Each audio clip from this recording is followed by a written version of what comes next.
रविंद्र सिंह भाटी के बाप party join करने की खबरें अब तूल पकड़ने लगी हैं। दरअसल एक फोटो सोशल मीडिया पर जमकर वायरल हो रही है।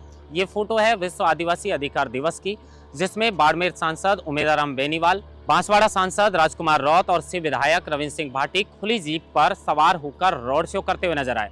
अब इसके बाद ये चर्चाएं होने लगी हैं कि रविंद्र सिंह भाटी बाप पार्टी में जा सकते हैं, और अगर ऐसा होता है तो ये बीजेपी में बड़ी टेंशन पैदा कर सकता है। दरअसल विधानसभा चुनाव से पहले रविंद्र सिंह भाटी ने बीजेपी का दामन थामा था, लेकिन उसके बाद बीजेपी ने उन्हें टिकट नहीं दिया। ऐसे में रविंद्र सिंह भाटी ने बीजेपी से बगावत कर निर्दलीय ही ताल ठोक दी। शिव से वो निर्दलीय विधानसभा चुनाव लड़ते हैं और भारी मतों से ये चुनाव भी जीत जाते हैं। बीजेपी के लिए ये बड़ा झटका था और रविंद्र सिंह भाटी की ताकत जो है वो सबके सामने आ गई कि रविंद्र सिंह भाटी किस तरीके से निर्दलीय ताल ठोक कर विधानसभा का चुनाव जीत जाते हैं। उसके बाद लोकसभा में फिर से रविंद्र सिंह भाटी ताल ठोकते हैं, लेकिन ये चुनाव रविंद्र सिंह भाटी जीत नहीं पाते। लेकिन इस चुनाव की वजह से बीजेपी को वो तीसरे पायदान पर लाकर खड़ा कर देते हैं। अब फिर से ऐसी चर्चाएं होने लगी हैं कि बीजेपी से रविंद्र सिंह भाटी बगावत कर चुके हैं, ऐसे में वो बीजेपी में नहीं जा सकते। लेकिन वो राजकुमार रौत के साथ जो नजर आए हैं, तो अब लोग कह रहे हैं कि अगर ये दोनों युवा एक साथ होते हैं, रविंद्र सिंह भाटी बाप पार्टी में जाते हैं, तो ये राजस्थान में अच्छा खासा प्रदर्शन करेंगे और बीजेपी के लिए ये बड़ी टेंशन हो सकती है। बाड़मेर की जो सीट है शिव, उससे रविंद्र सिंह भाटी ने विधायक का चुनाव जीता था, और 84 जो सीट है उससे राजकुमार रौत विधायक थे, वहां पर चुनाव होना है।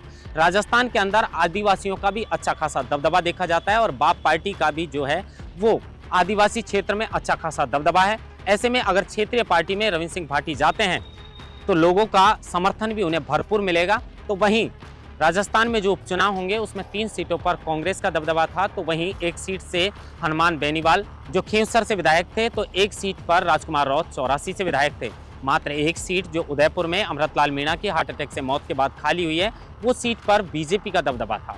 ऐसे में 6 सीटों पर होने वाले चुनाव में, क्योंकि लोकसभा चुनाव के दरमियान बीजेपी का राजस्थान के अंदर अच्छा खासा प्रदर्शन नहीं रहा, ऐसे में बीजेपी यही सोचकर बैठी है कि किसी भी तरीके से विधानसभा के बाई इलेक्शन के अंदर बीजेपी को अच्छा प्रदर्शन करना है और ज़्यादा से ज़्यादा सीटों पर कब्जा करना है।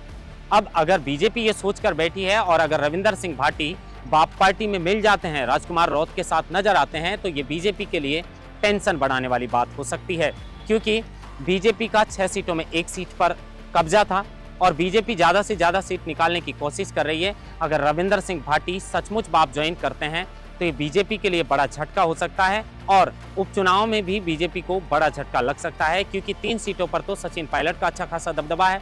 ऐसे में बीजेपी जिन सीटों से उम्मीद लगाकर बैठी है, उन सीटों पर अगर रविंद्र सिंह भाटी बाप पार्टी ज्वाइन करते हैं तो ये बीजेपी के लिए उपचुनाव भी एक कड़ी चुनौती के रूप में साबित हो सकता है, क्योंकि रविंद्र सिंह भाटी कांग्रेस में नहीं जानना चाहते और बीजेपी से वो बगावत कर चुके। तो हो सकता है कि ये चर्चाएं सच साबित हो, लेकिन इसको लेकर रविंद्र सिंह भाटी की ओर से अभी तक कोई बयान जारी नहीं किया गया है। महेंद्र वात्रा, लोकमत हिंदी, जयपुर।